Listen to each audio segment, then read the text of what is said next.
नमस्कार, मी संदीप चव्हाण आणि आपण पाहताय टॉप न्यूज मराठी. संतोष देशमुख हत्या प्रकरण आणि आज या प्रकरणाची 8वी सुनावणी बीडच्या विशेष मोकोका न्यायालयात पार पडली. 17 जूनला होता राहिलेली ही सुनावणी आज पार पडली खरी, पण आज खऱ्या अर्थानं वाल्मिक कराडला मकोकाच्या कचाट्यातून सोडवण्यासाठी त्याच्या वकिलांनी कायद्याचा अक्षरशः कीस पाडला. प्रत्येक पॉइंट टू पॉइंट असा काय मारला की जेणेकरून वाल्मिक कराडचा आणि या संतोष देशमुख हत्या प्रकरणाचा काही संबंधच नाही. आमचा या प्रकरणाशीच संबंध नाही, आमचा या कटातच सहभाग नाही, तर आमच्या विरोधात मकोका लागलाच कसा, असा युक्तिवाद आज वाल्मिक कराडचे वकील मोहन यादव आणि विकास खाडे यांनी केला. 2 तास बचाव पक्षातर्फे वाल्मिक कराडची बाजू या दोघांनी सरकार समोर मांडण्याचा न्यायालयासमोर मांडण्याचा प्रयत्न केला. अर्थात त्यानंतर उज्ज्वल निकम यांनी त्यांचा प्रयत्न हाणून पाडला, ही गोष्ट वेगळी.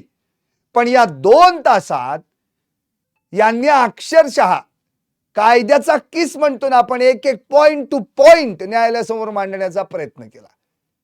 त्यांनी दिलेले जे काही ज्या ठिकाणी मांडलेले जे काही युक्तिवादाचे मुद्दे आहेत ना, ते मुद्दे ऐकले तर आपण हैराण होऊ. आता त्यांनी पहिल्यांदा स्पष्ट घाव घातला तो मकोकावर. मुळातच जो काही मकोका वाल्मिक कराड याच्या विरोधात लावण्यात आलाय तोच चुकीचा आहे. जे काही पूरक पुरावे सादर केले गेलेले आहेत ते अपुरे आहेत, कायद्यांच्या तरतुदीत ते बसत नाहीत, असंच त्यांनी स्पष्ट केलं. इतकंच नव्हे तर मकोकासाठी जे लागतं त्या कायद्याची पूर्तताच झालेली नाही, म्हणून त्याच्या विरुद्ध मकोका लागत नाही, असं त्यांनी थेटपणे सांगून टाकलं. आता त्यांनी आणखी दिलेले धक्कादायक आणि वेगवेगळे मुद्दे याच्यापेक्षा वेगळे आहेत. एकतर वाल्मिक कराड याच्यावर 15 जानेवारी 2025 ला हत्येचा गुन्हा दाखल झाला. बघा, आता तुम्ही लाईव्ह शेवटपर्यंत ऐकायचंय, जेणेकरून तुम्हाला या 2 तासात या 2 वकिलांनी या वाल्मिक कराडचा संतोष देशमुख प्रकरणाशी कसा संबंध नाही हे दाखवण्याचा प्रयत्न केलाय. पण या सगळ्या प्रकरणामध्ये उज्ज्वल निकम यांनी सरकार पक्षाची बाजू मांडताना वाल्मिक कराडच कसा सूत्रधार आहे हे देखील सांगून टाकलंय. त्यामुळं माझं लाईव्हच आहे या संपूर्ण प्रकरणाचं. लीडर घुले, कंट्रोल कराडचा, वाल्यानंच हलवल्या पडद्या मागून कठपुतळ्या. अण्णा म्हणजे वाल्मिक अण्णा नव्हे. आता हे काय आहे हे सगळं मी तुम्हाला समजून सांगणार आहे, त्यामुळे शेवटपर्यंत लाईव्ह पहा. तुम्हाला जे काय व्यक्त व्हायचंय ते कॉमेंटद्वारे व्यक्त व्हा. पण आता युक्तिवाद मी तुम्हाला प्रत्यक्षात जो कोर्टात झालाय त्या दोन्ही म्हणजे उभय पक्षांचा युक्तिवाद मी तुम्हाला ऐकवणार आहे. पहिल्यांदाच मी सांगितलं, मकोकाचा आणि वाल्मिक कराडचा काही संबंध नाही. कायद्यांची पूर्तता, कायद्यांची तरतुदीनुसार त्याच्यावर मकोका लागत नाही. त्याच्या विरोधात जे काही पुरावे सादर केले गेलेले आहेत ते मकोकासाठी अपुरे आहेत. हा पहिला मुद्दा त्यांनी मांडला. नंतर त्यांनी हात घातला तो थेट वाल्मिक कराडवर दाखल झालेल्या गुन्ह्याला. 15 जानेवारी 2025 ला त्याच्यावर गुन्हा दाखल झाला हत्येचा. आता ते खरंच आहे, ती तारीख आहे, कसं काही तेही सांगतो. वाल्मिक कराड शरण आला 31 डिसेंबर 2024 ला. त्यानंतर त्याला 14 दिवसांची पोलीस कोठडी देण्यात आली. अर्थातच 14 तारखेला मकोका न्यायालयात त्याला परत सादर करण्यात आलं. 15 तारखेला त्याला त्या ठिकाणाहून मकोका कोर्टात नेण्यात आलं आणि मग त्याच्यावर हत्येचा गुन्हा दाखल झाला. म्हणजे तब्बल 36 दिवसांनी वाल्मिक कराडवर मकोकाचा गुन्हा लागला, म्हणजे हत्येचा गुन्हा दाखल झाला. मग 36 दिवस वाल्मिक कराड विरोधात हत्येचा गुन्ह्याचा पुरावाच नव्हता की काय? 36 दिवस का लागले हा पहिला प्रश्न आहे. त्याच दरम्यान पब्लिक आउटक्राय, जनाक्रोश झाला, ठिकठिकाणी मोर्चे निघाले. वाल्मिक कराडवर मकोकाचा गुन्हा दाखल व्हायलाच पाहिजे, मकोका अंतर्गत कारवाई व्हायलाच पाहिजे, इतर आरोपींवर झाली आहे त्याच्यावर का नाही, असा बराच जनरेटा झाला. तिकडे संतोष देशमुख यांचे बंधू धनंजय देशमुख तर अक्षरशः पोलिसांना चकवा देत गावातल्या पाण्याच्या टाकीवर चढले आणि आता मी इथून उडी टाकणार, अशा पद्धतीने त्यांनी आंदोलन केलं. आता या दरम्यान वाल्मिक कराडवर 36व्या दिवशी मकोका अंतर्गत कारवाई झाली. त्याच्या विरोधात याच्या आधी 11 डिसेंबरला 2 गुन्हे दाखल झाले. त्यापैकी एक महत्वाचा गुन्हा खंडणी, दुसरा अॅट्रॉसिटी. आता 6 डिसेंबरला जी मारहाण झाली, बघा आता वकिलांचा तिसरा मुद्दा मी तुम्हाला सांगतोय. 6 डिसेंबरला जी मारहाण झाली, मारहाण कुणाला झाली? वॉचमनला. नाव काय होतं त्याचं? अशोक सोनवणे. या अशोक सोनवणेला 6 डिसेंबरला जी मारहाण झाली, ती मारहाण करते वेळेस कोण कोण होतं? सुदर्शन घुले, नंतर तो प्रतीक घुले, नंतर तो सुधीर सांगळे आणि आणखी एक जण, यांनी या वॉचमनला मारहाण केली. त्यावेळी त्या मारहाणी दरम्यान खंडणीचा कुठला संबंधच आला नाही, असं स्पष्टपणे या वकिलांनी सांगितलं. म्हणजे त्यांचं असं म्हणणं आहे, खंडणीचा गुन्हा देखील वाल्मिक कराडवर जो दाखल होतोय तोही चुकीचा आहे. कारण त्या दिवशी सुदर्शन घुले यानं आवादा कंपनीवर 4 टाळकी घेऊन जाऊन त्या ठिकाणी वॉचमनला मारहाण केली, जातीवाचक शिवीगाळ केली. शिवाजी थोपटे, सुनील शिंदे या आवादा कंपनीच्या 2 अधिकाऱ्यांना, त्यांना देखील त्या ठिकाणी मारहाण झाली, जीवे मारण्याची धमकी दिली गेली, खंडणी मागितली गेली आणि मध्ये पडलेल्या संतोष देशमुख यांना सुद्धा जीवे मारण्याची धमकी दिली गेली. आता हे सगळं मी नाही सांगितलंय, आवादा कंपनीचे वॉचमन अशोक सोनवणे यांनी स्वतः आपल्या जबाबात सांगितले. काय जबाब होता अशोक सोनवणेंचा? अशोक सोनवणे त्यांचा सक्का भाऊ, अमरदीप सोनवणे त्यांचा चुलत भाऊ, भैयासाहेब सोनवणे, हे तिघही आवादा एनर्जी कंपनीवर वॉचमन म्हणून काम करतात तिथल्या प्लांटवर. आणि 6 डिसेंबरला त्यांची ड्युटी होती सकाळी 7 ते दुपारी 3. आता यामध्ये काय सांगितलंय त्यांनी वॉचमननी? तो मुळात 1 जुलै 2024 पासून कामाला लागला. हे सगळे गेले कधी त्या ठिकाणी? 6 डिसेंबरला. म्हणजे साधारण 5-6 महिने झाले होते हे कामाला लागून. आता त्या ड्युटीवर हे असताना बरोबर दुपारी 12च्या दरम्यान एका गाडीतनं टाकळीतील हे 3 जण आले. सुदर्शन घुले, प्रतीक घुले, सुधीर सांगळे आणि एक जण. आता यांनी काय केलं हे सगळं कोण सांगतंय? हा जबाब दिलाय अशोक सोनवणे, वॉचमन, ज्याच्या जबाबामुळे वाल्मिक कराडवर खंडणीचा गुन्हा दाखल झाला, विष्णू चाटेवर खंडणीचा गुन्हा दाखल झाला. त्यामुळे हे पहिल्यांदा जाणून घेणं आहे. इकडे आज वकिलांनी सांगून टाकलं की वॉचमनला जेव्हा मारहाण झाली तेव्हा खंडणीचा कुठलाही संबंध आला नव्हता. पण वॉचमन काय सांगतोय? सुधीर सांगळे यांनी भाऊ अमरदीपला गेट उघड असं म्हटलं. अमरदीप यांनी साहेबांना फोन करा, मग मी गेट उघडतो असं म्हटलं. पण त्यावेळी अमरदीप याला बाजूला सरक रे असं म्हणत गाडीतून उतरलेल्या या चौघांनी शिवीगाळ केली. त्यावेळी मी शिव्या देऊ नका असं म्हणताच 4 जण गेट ढकलून आत आले आणि अमरदीपनं असं जाण्यास विरोध करताच, त्यांना आत जाण्यात विरोध करताच सांगळेनं त्याला ढकललं. आता मी आणि भैया साहेब मध्यस्थीवरून सोडवासोडव करत असताना हा घुले म्हणाला, तू मस्सा जोगचा असं विचारून जातीवाचक शिवीगाळ केली. मी सुदर्शन घुले वाल्मिक अण्णा कराडचा माणूस आहे असं म्हणून पुन्हा जातीवाचक शिवीगाळ करत, तुझी लायकी आहे का माझा रस्ता अडवायची असं म्हणून शिवीगाळ करून मला काठीने डोक्याच्या मागील बाजूस मारहाण केली. पुन्हा जातीवाचक शिवीगाळ करून तुमच्याकडे बघायचं आहे का असं म्हणून जीवे मारण्याची धमकी दिली. म्हणजे इथं आवादा कंपनीचे वॉचमन अशोक सोनवणेंनी दिलेली आहे ही कबुली जबाबाची भूमिका आहे. याच वेळी मॅनेजर शिवाजी थोपटे मध्ये आले असता सुदर्शन घुले व त्याच्या इतर साथीदारांनी त्यांना 2 कोटी रुपयाची खंडणी द्या नाहीतर कंपनी बंद करा अशी धमकी देऊन शिवीगाळ व धक्काबुक्की केली. आता मला हाच प्रश्न पडलाय, इकडेचे वकील सांगतायत वाल्मिक कराडचे की या सगळ्या प्रकरणामध्ये 6 डिसेंबरला जेव्हा वॉचमनला मारहाण झाली तेव्हा खंडणीचा काही संबंध नाही आला. आणि आवादा कंपनीचा वॉचमन ज्याला खरंच मारहाण झाली तो स्पष्टपणे सांगतोय की यावेळी मॅनेजर शिवाजी थोपटे यांना धमकी देण्यात आली, धक्काबुक्की करण्यात आली, शिवीगाळ करण्यात आली आणि त्याच वेळी त्यांना 2 कोटी रुपयाची खंडणी द्या नाहीतर कंपनी बंद करा अशी खंडणी देखील मागण्यात आली. आणि यावेळी तर सुदर्शन घुलेनं स्पष्टपणे सांगितलं होतं, मी सुदर्शन घुले, वाल्मिक अण्णा कराडचा माणूस. आता या सगळ्या प्रकरणामध्ये प्रत्यक्षदर्शी साक्षीदार आहे आबादा कंपनीचं वॉचमन.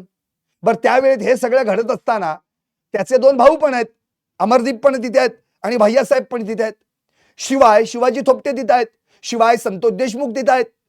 आता एवढे सगळे असताना देखील, हे सगळे आय विटनेसेस असताना देखील वाल्मिक कराडचे वकील म्हणतायत की 6 डिसेंबरला जी वॉचमनला मारहाण झाली त्यावेळी खंडणीचा कुठलाच संबंध नव्हता. आता पुढचा मुद्दा, मी अर्थातच यानंतर हे सगळे मुद्दे कसे खोडून काढले गेले हे देखील सांगणार आहेच, पण पुढे याच्यानंतर आणखी एक महत्वाचा मुद्दा आहे. काय?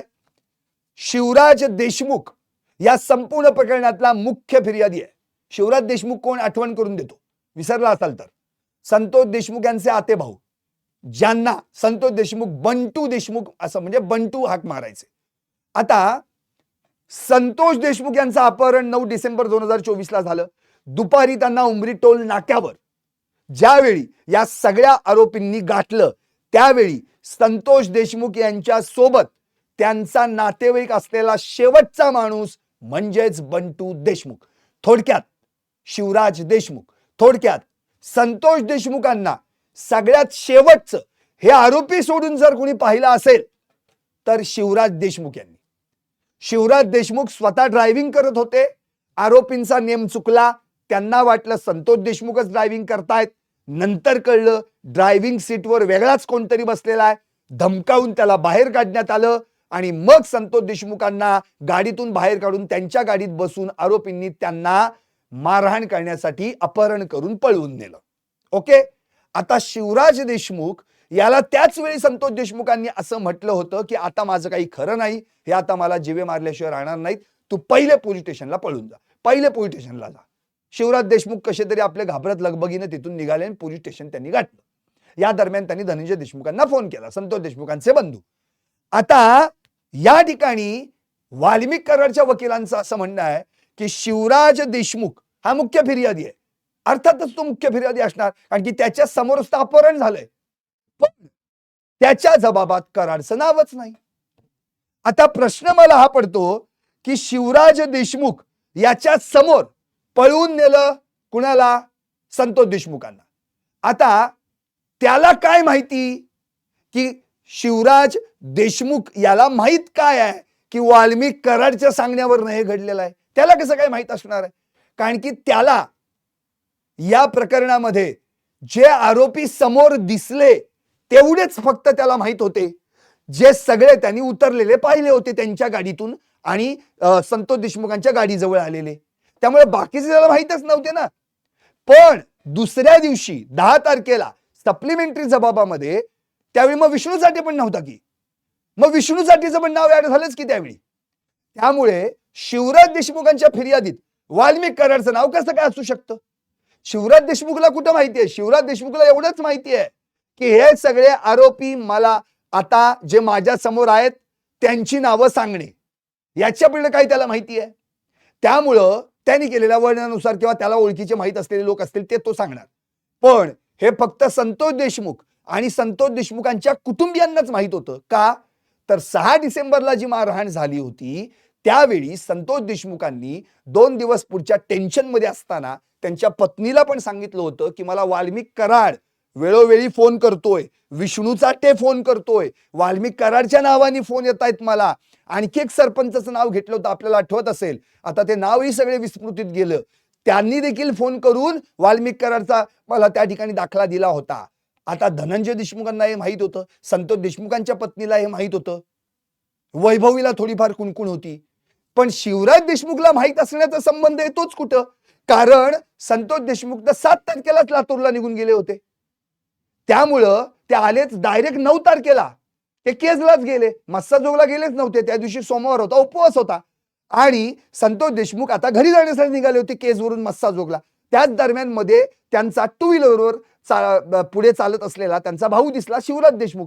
शिवराज देशमुखांनी संतोष देशमुखांना फोन केला, संतोष अण्णा गाडीत जागा आहे का, मी येऊ का? अण्णा म्हणले ये बंटू, आहे माझ्या गाडीत जागा. बंटू गेला म्हणजे शिवराज देशमुख गेले, त्यांनी गाडी चालवायला घेतली. तेव्हा त्यांना माहीतच नाही की नेमकं काय घडलंय. त्यामुळे त्यावेळी वाल्मिक कराडचं नाव त्याच्या फिर्यादीमध्ये असणं शक्यच नाहीये. अर्थातच पुढच्या येणाऱ्या फिर्यादीमध्ये येणार. कारण 6 डिसेंबरला जी घटना घडली होती, खंडणी, मारहाण, अॅट्रॉसिटी, ती घटनेची फिर्याद किंवा ती तक्रार 6 डिसेंबरला दाखल झालीच नव्हती. पोलिसांनी करूनच घेतली नाही. ना 7 डिसेंबरला झाली, ना 8ला झाली, ना 9ला झाली, ना 10ला झाली, डायरेक्ट 11ला झाली.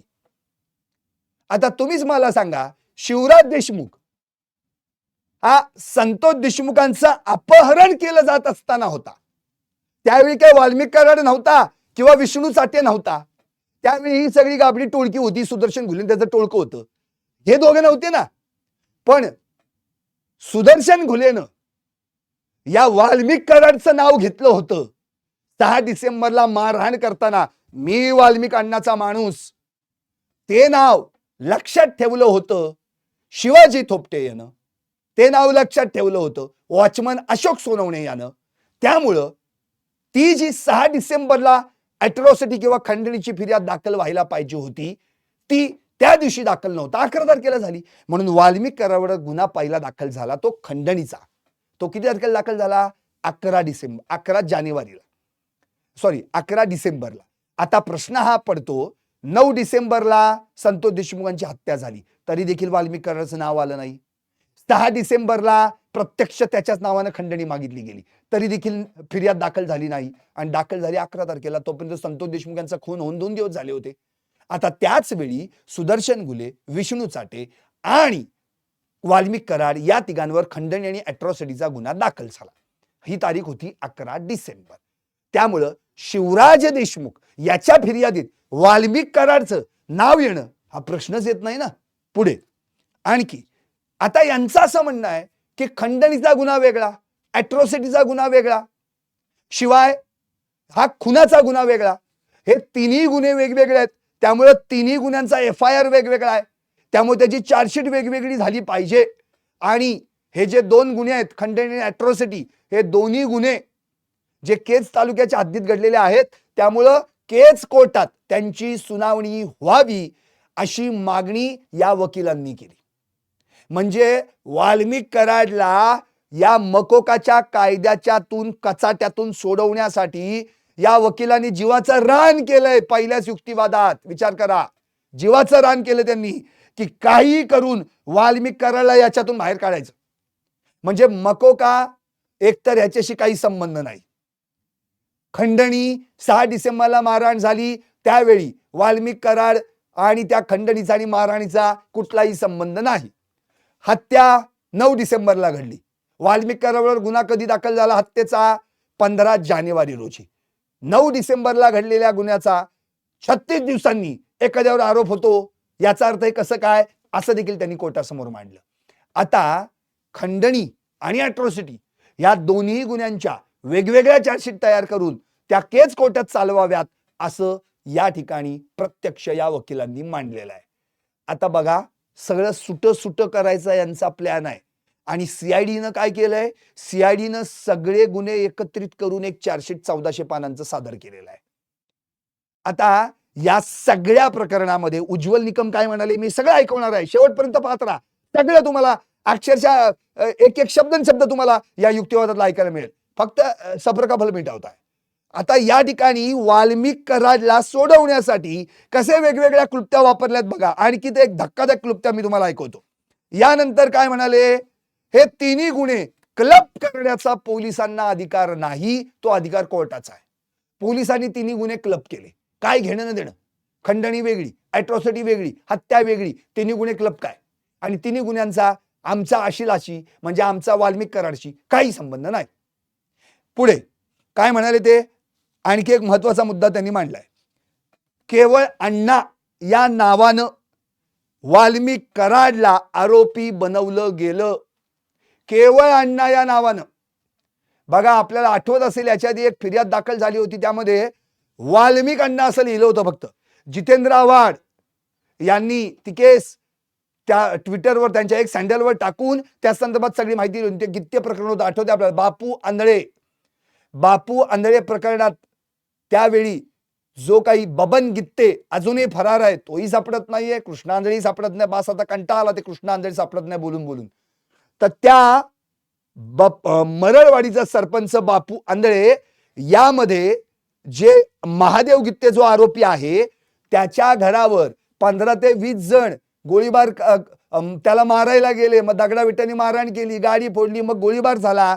त्यावेळी महादेव गित्तेने एक वाक्य ऐकलं होतं, अरे वाल्मिक अण्णांनी आपल्याला काय सांगितलं तेवढं काम करा. आता तेवढंच फक्त त्यानं ऐकलं, त्यावेळी त्या महादेव गित्तेला पण गोळी लागली आणि त्याच गोळीबारादरम्यान मरळवाडीचे सरपंच बापू आंधळे यांची हत्या झाली. आता महादेव गित्तेनंतर अटक झाली. आता तो बीडच्या न्यायालयात होता, तिथेही काहीतरी मारामारीची घटना घडली म्हणून त्याला तिथून बाहेर काढलं आणि दुसऱ्या जेलमध्ये टाकलं. हे तर आपल्याला सगळ्यांना पुढचं माहिती आहे. 31 मार्चला मारहाण झाली होती. प्रश्न आहे की या ठिकाणी महादेव गित्ते याने जी फिर्याद दिली त्यामध्ये, त्या फिर्यादीमध्ये सगळ्या प्रकरणात वाल्मिक अण्णा असा शब्द होता. तर त्या ठिकाणी वाल्मिक अण्णा म्हणजे कोण असा प्रश्न पडल्यानं त्या संपूर्ण केसमधून चार्जशीट मध्ये वाल्मिक अण्णाचं नावच नाहीये. म्हणजे नुसतं अण्णा म्हटलं की कोण का, तर अख्ख्या बीडमध्ये तिकडे मराठवाड्यात सगळ्यांना भाऊ म्हणजे अण्णा म्हणायची सवय आहे आणि सगळे अण्णाच चालत आलेले आहेत. पंडित अण्णा मुंडे, गोपीनाथराव अण्णा मुंडे, पण त्यांना गोपीनाथरावच म्हणायचे. आता इकडे संतोष देशमुखांना सुद्धा अण्णा म्हणायचे. बघा वकिलांनी कसं बरोबर काहीतरी असं कोंडीत पकडण्याचा प्रयत्न केलाय की अण्णा म्हणजे वाल्मिक अण्णा नव्हे, संतोष देशमुखांना सुद्धा अण्णा म्हटलं जायचं. बघा या वकिलांनी काय युक्तिवाद केलाय, संतोष देशमुखांना सुद्धा अण्णा म्हटलं जायचं. मग फक्त अण्णा या नावानं कराड, वाल्मिक कराडला आरोपी बनवलं गेलं. अरे मला एक प्रश्न पडतोय, सगळ्यांनाच अण्णा म्हटले त्याचं खरं नाव तर असतंच ना, पण का खरं नाव महत्वाचं नसतंच? आता कितीतरी जणांना अण्णा, दादा, काका, भाऊ, भैया, मामा, तात्या काय काय बोलतात, पण खरं नाव मेन आहे ना त्याचं. ते नाव तो वाल्मिक कराडच आहे ना, त्यात काय बदल आहे का? पण जोर कशावर धरलाय? अण्णावर. संतोष देशमुखांना सुद्धा अण्णा म्हटलं जात होतं, संतोष अण्णा देशमुख. अरे त्या भागातच प्रथा आहे अण्णा म्हणायचं. त्यामुळं वाल्मिक कराडचा वाल्मिक अण्णा कसा झाला तो प्रवास मी एकदा मांडला होता लाईव्ह मध्ये, तुम्ही कधीतरी पाहिलं टॉप न्यूज मराठीवर मागे जाऊन तर तुम्हाला कळेल. आता मला असं म्हणायचंय, या केसमध्ये याच वाल्मिक कराडनं ज्या दिवशी तो सरेंडर झाला म्हणजे सीआयडीला शरण आला, त्याच्या आधी अर्धा एक तास आधी त्यांनी काहीतरी क्लिप व्हायरल केली होती 31 सेकंदाची, आणि त्या क्लिप मध्ये त्यानं संतोष देशमुख यांचा उच्चार काय केला होता? संतोष भाऊ देशमुख. का? त्यावेळी मग अण्णा का नाही म्हटला? त्यावेळी हा अण्णा का नाही म्हटला? अरे याचा अर्थ भाऊ म्हटलाच काय आणि अण्णा म्हटलाच काय? नाव संतोष देशमुखच आहे ना. मुळात त्याला संतोष भाऊ म्हणण्याची पण त्याची लायकी नाही, ही गोष्ट वेगळी. कारण की ज्या माणसाच्या कटात सहभागी होऊन, ज्याला मारून पुढच्या 18 दिवस बोंबलत फिरून मग शरण येऊन परत माझा या कटात काही सहभाग नाही असा सांगणारा हा निडर, आता काय म्हणायचं याला, म्हणजे काय उलट्या काळजाचाच माणूस हा. आणि अशा वाल्मिक कराड त्याच्या तोंडातून संतोष अण्णा देशमुख शब्द नाही उच्चारला, संतोष भाऊ देशमुख उच्चारला होता. तुम्ही ती क्लिप परत बघा, परत तुम्ही बघू शकता, तुम्ही 31 सेकंदाची क्लिप आहे ती. त्यामुळं याला कोणतरी लिहून दिलं, याने आपलं काहीतरी बोलून दाखवलं. याच्या वेळ काही नाही. जर मी या केसमध्ये दोषी असेल तर मला काय वाटेल ती शिक्षा भोगायला मी तयार आहे. माझा ना खंडणीशी संबंध आहे, ना कुठल्या हत्येशी राजकीय काहीतरी हस्तक्षेप, आणि याच्यामुळे मला सुडापोटी गोवलं जाते वगैरे, राजकारण वगैरे, असं बरंच काय काय त्यांनी म्हटलं होतं. आता मला प्रश्न हा पडतो, अण्णा म्हणजे वाल्मिक नव्हे, संतोष देशमुखांना देखील अण्णा म्हटलं जायचं, या युक्तिवादाचा या प्रकाराशी काय संबंध? संतोष देशमुखांनाच अण्णा म्हटलं जातं का? बीडमध्ये असे किती जणांचे अण्णा म्हटलं जात असतील, मग काय म्हणायचं तुम्ही? अण्णा हा आदरार्थी शब्द आहे, म्हणजे मोठा भाऊ एवढ्याच पद्धतीने उच्चारला जातो ना. सुदर्शन घुले पण काय म्हणाला होता त्या वॉचमनला दम देताना? मी सुदर्शन घुले वाल्मिक अण्णाचा माणूस. मग काय कशासाठी म्हणला होता तो? आदरानेच बोलला ना, वाल्मिकचा आदर म्हणून. आका ना त्याचा आका तो, त्यामुळे तो बोलला होता. आता मला हा प्रश्न पडतो, या सगळ्या प्रकरणाशी या अण्णा शब्दावर जोर का दिला जातोय? खरं तर वाल्मिक कराड हे नाव बास पुरेस आहे, कशाला बाकीचं पाहिजे? त्यामुळं हा जो मुद्दा त्यांनी घेतलेला आहे, केवळ अण्णा या नावानं कराडला आरोपी बनवलं गेलं, म्हणजे आधीची आहेच केस, नुसतं वाल्मिक अण्णा असं म्हटलंय म्हणून चार्जशीट मधनच नाव वगळून टाकलं. अरे ही कुठली पद्धत आहे? नंतर हे तर सारं सीआयडीनं मांडलेलं मत आहे. बघा काय म्हणणं आहे वाल्मिक कराडच्या वकिलांचं, हे सारं मत सीआयडीच्या माणसांनी मांडलेलं मत आहे. खरा तपास तर पोलिसांनी करायला पाहिजे होता. अरे पोलीस बॉम्बला पोलीस तपास करत नव्हते नीट, म्हणून तर सीआयडी कडे गेली केस. आपल्याला आठवतंय ना? अहो 6 डिसेंबरची फिर्याद नाही दाखल करून घेतली यांनी, ना ॲट्रॉसिटी दाखल केली ना खंडणी. आणि अशा पोलिसांनी जेव्हा शिवराज देशमुख प्रत्यक्ष घटनेच्या दिवशी 9 तारखेला फिर्याद दाखल करायला गेले, तर ताटकळत ठेवलं त्यांना आणि काय सांगितलं, नाही ते नवीन आलंय ना आता संविधान, त्यामुळे ते नवीन कायदा आल्यामुळे नवीन संहिता आली आहे, त्यामुळे ते लिहिताना थोडंसं जरा ते सगळं बघून लिहावं लागतं ना, आणि काय घाई आहे, हे असं काम करताना जरा सावधान लागतं, असं म्हणत अक्षरशः ताटकळत ठेवलं या पोलिसांनी. इतकंच नव्हे, संतोष देशमुखांना पकडून नेलं, अपहरण करून नेलं दुसरीकडं, लोकेशन दाखवलं भलतीकडचंच.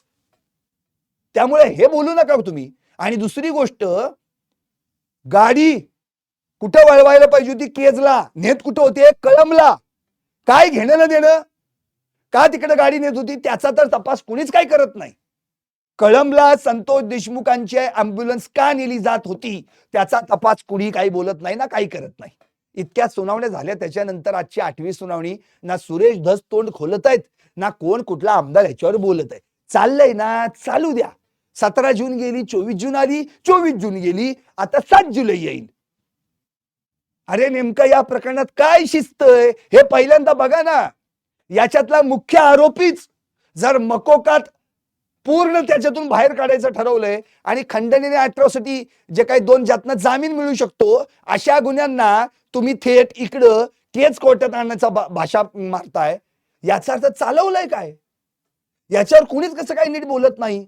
प्रश्न हाच आहे की या सगळ्या प्रकरणात आता मूळ मुद्दा असा पुढे आलाय की सीआयडी यांचं मत आहे पोलिसांनी तपास करायला होता. अरे ज्यांच्यावर विश्वास ठेवला त्यांनी विश्वासघात केला. ते प्रशांत महाजन नुसते आपले डिपार्टमेंटल ऍक्शन घेतली, संपलं. ते Rajesh Patil PSI departmental action घेतली, संपलं. आरोपी कुठे आहेत माहित नाही, कशाला बाता मारायच्या. आता एवढे सगळे मुद्दे यावेळी या ठिकाणी या वाल्मिक कराड यांच्या वकिलांनी मांडले. 2 तास लढत होते वाल्मिक कराडला सगळ्या या मकोकातून बाहेर काढण्यासाठी. आणि इतकंच नव्हे, एवढं सगळं झाल्यानंतर मग याच्यावर 51 मिनिटं उज्ज्वल निकम यांनी कायद्याचा खल केला. मग त्यांनी काढला मुद्दा 26/11 मुंबईचा बॉम्बस्फोट. वेगवेगळे गुन्हे होते, सगळे एकत्रित केले, एकच चार्जशीट केलं होतं ना, तो मुद्दा या ठिकाणी रेफरन्ससाठी मांडला. नंतर कोल्हापुरातला बाल हत्याकांडाचा मुद्दा रेफरन्ससाठी मांडला. त्यावर यांनी काय मांडलं माहितीये वकिलांनी, ती जी काही 26/11ची केस आहे ती केस या ठिकाणी ऍप्लिकेबल होत नाही.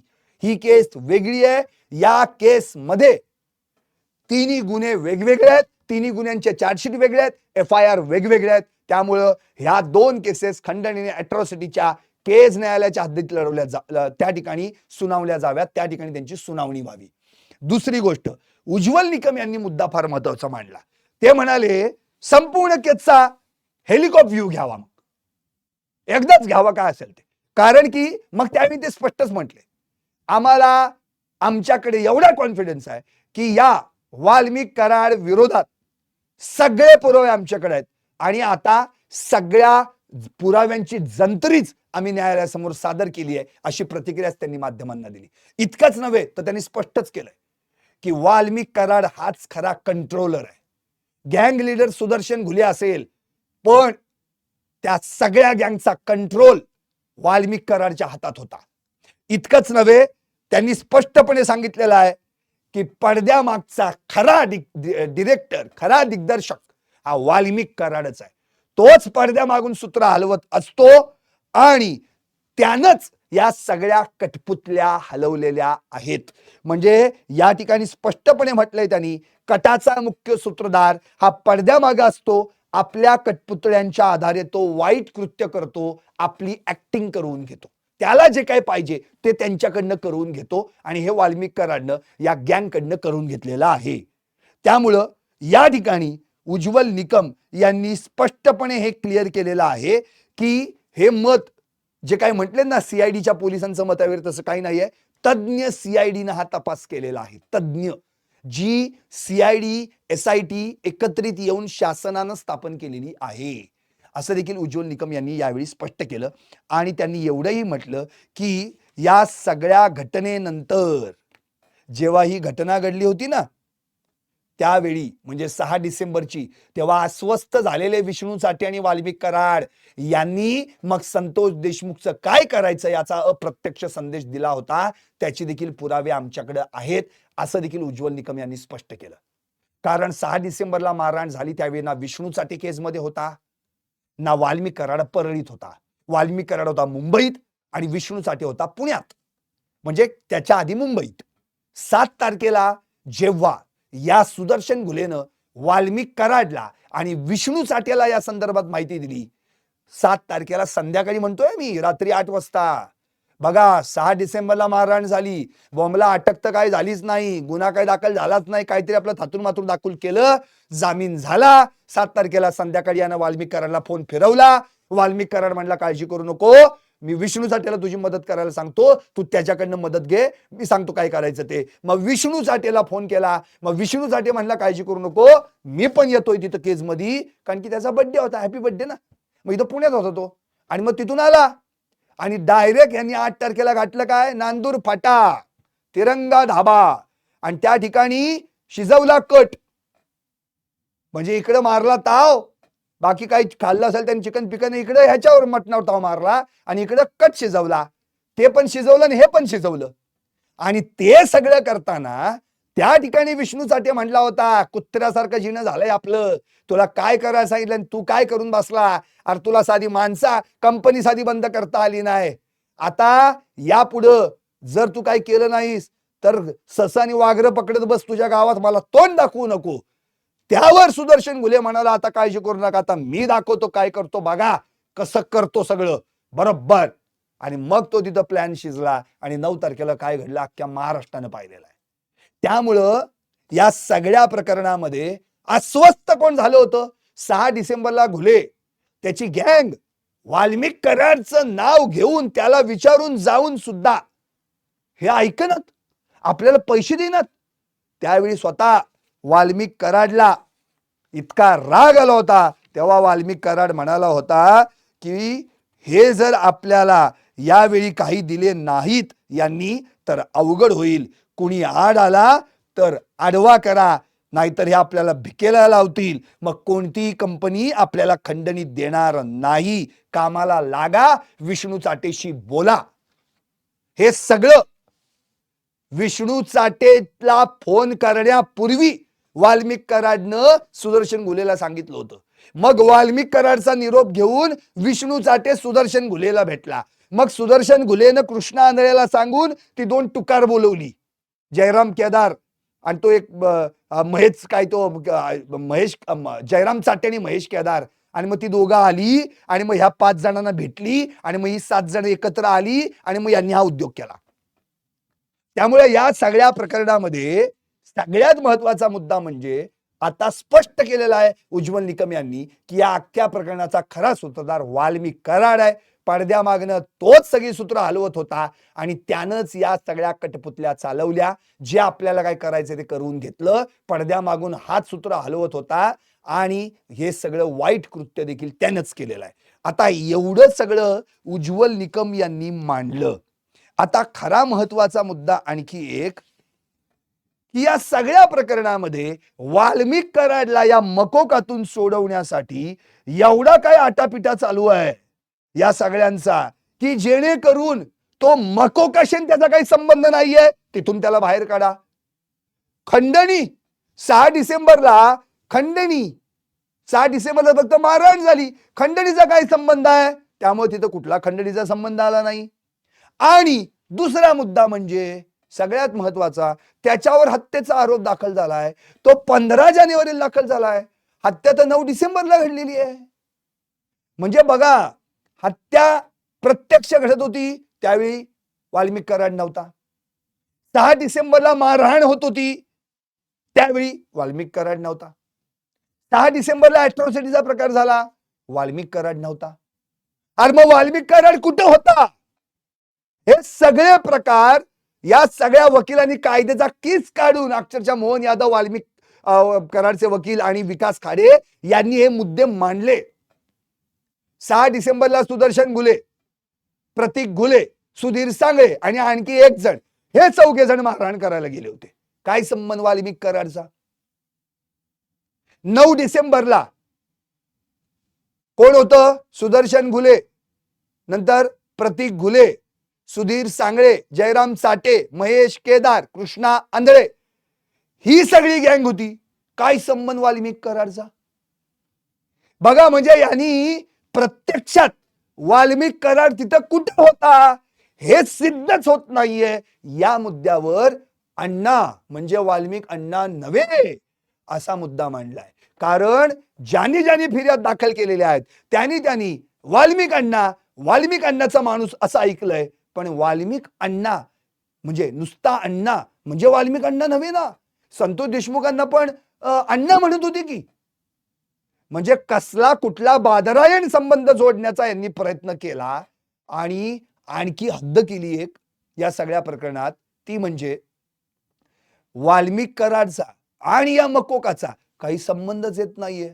खंडणीचा गुन्हा जेव्हा दाखल झाला तेव्हा तो 6 डिसेंबरचा गुन्हा 11 डिसेंबरला दाखल केलाय. म्हणजे जाणून बुजून आमच्यावर गुन्हा दाखल केला गेलेला आहे 9 डिसेंबरच्या घडलेल्या हत्येत अडकवण्यासाठी, असा यांचा सूर आहे. आता या सगळ्या प्रकरणाचा जर विचार केला तर न्यायालयानं आता सगळे तांत्रिक मुद्दे, कायद्याचे सगळे जे काही मुद्दे असतील ते सगळे तपासून त्याची सगळी मांडणी पाहून मग 7 जुलै पर्यंत त्याचा निकाल राखून ठेवलेला आहे. त्यामुळे पुढची तारीख दिलेली आहे 7 जुलै. म्हणजेच थोडक्यात काय, आता आणखी एक 15 दिवसांनी याच्यावर सुनावणी होणार आहे. आता यावेळी वाल्मिक कराडच्या या मकोकातून दोषमुक्तीच्या अर्जावर झालेल्या युक्तिवादाचा निर्णय होणार आहे. मग आरोपींवर चार्जशीट होईल. आता ती चार्जशीट दाखल करताना या आरोपींच्या वकिलांनी जो मुद्दा मांडलेला आहे काय, की या सगळ्या गुन्ह्यात काही संबंध नाहीये वाल्मिक कराडचा, त्याच्यावर काय निर्णय येतोय हे महत्वाचं आहे. शिवाय या वाल्मिक कराडच्या वकिलांनी आणखी मुद्दा मांडलाय, सुदर्शन घुलेच्या गुन्ह्यांचा आणि वाल्मिक कराडचा काय संबंध. म्हणजे काय म्हणायचंय बघा त्यांना. 6 डिसेंबरला जे काही सुदर्शन घुलेन त्याच्या टोळक्यानं केलं तो त्यांचा गुन्हा आहे, वाल्मिक कराडचा काय संबंध. 9 डिसेंबरला सुदर्शन घुलेन त्यांच्या टोळक्यानं जे केलं ते त्यांचा गुन्हा आहे, वाल्मिक कराडचा काय संबंध. म्हणजे 6 डिसेंबरला वाल्मिक कराडनी काही केलेलं नाहीये, 9 डिसेंबरला वाल्मिक कराडनं काही केलेलं नाहीये. अरे मग वाल्मिक कराडनं काही केलेलंच नाहीये, मग वाल्मिक कराड या सगळ्या प्रकरणामध्ये कसा काय, म्हणून त्याच्यावर मकोकाचा गुन्हा कसा काय दाखल होऊ शकतो. तो संघटित गुन्हेगारीमध्ये येतच नाहीये. हे अशा काही क्लुप्त्या कायद्याचे विशिष्ट वेगवेगळी वेपन्स, हत्यार वापरून या दोन्ही वकिलांनी अक्षरशः कायद्याचा किस पाडला. आता त्याच्यावर उज्ज्वल निकम यांनी कडी केली ती गोष्ट वेगळी, की ह्या सगळ्यांना बांधणारा या सगळ्या कठपुतल्या, आठवते आपल्याला कठपुतल्या कळसूत्रीच्या भावल्या असतात बघा, आपण याच्या आधी लहानपणी बाजारात बघितलेल्या असतात. तो माग पडदा असतो, त्या मागच्या पडद्या माग आपल्याला पुढे मात्र भावल्या नाचताना दिसतात आणि त्याच्या दोऱ्या दिसतात. पण ज्या प्रत्यक्षात त्या भावल्या नाचतात त्यांच्या दोऱ्या ज्याच्या हातात असतात तो माग असतो आणि तो मात्र नाचवत असतो त्यांना, तसा प्रकार आहे. त्यामुळे कळसूत्रीच्या भावल्या म्हणजेच कठपुतल्या ह्या सगळ्या चालवणारा वाल्मिक कराड आहे, त्याच्या हातात त्यांच्या दोऱ्या होत्या आणि तोच हे सगळं घडवून आणत होता, असं उज्ज्वल निकम यांनी एम्फॅसिस केलंय. त्यामुळे आता नेमकं या प्रकरणात काय घडणार आहे, काय निकाल येणार आहे याबद्दल उत्सुकता आहे. पण एवढं नक्की आहे, वाल्मिक कराडच्या वकिलांनी आज मात्र धुव्वाधारपणे आपल्या आशिलाला वाचवण्यासाठी, मकोकातून बाहेर काढण्यासाठी, खंडणीचा काही संबंध नाहीये, अॅट्रॉसिटीचा काही संबंध नाही, याच्यातून त्याला बाहेर काढण्याचा बराच प्रयत्न केला. आता निर्णय काय होणार आहे हे कोर्टाच्याच हातात आहे. त्यामुळं वाल्मिक कराडच्या दोषमुक्तीच्या अर्जावर नेमकं काय घडणार?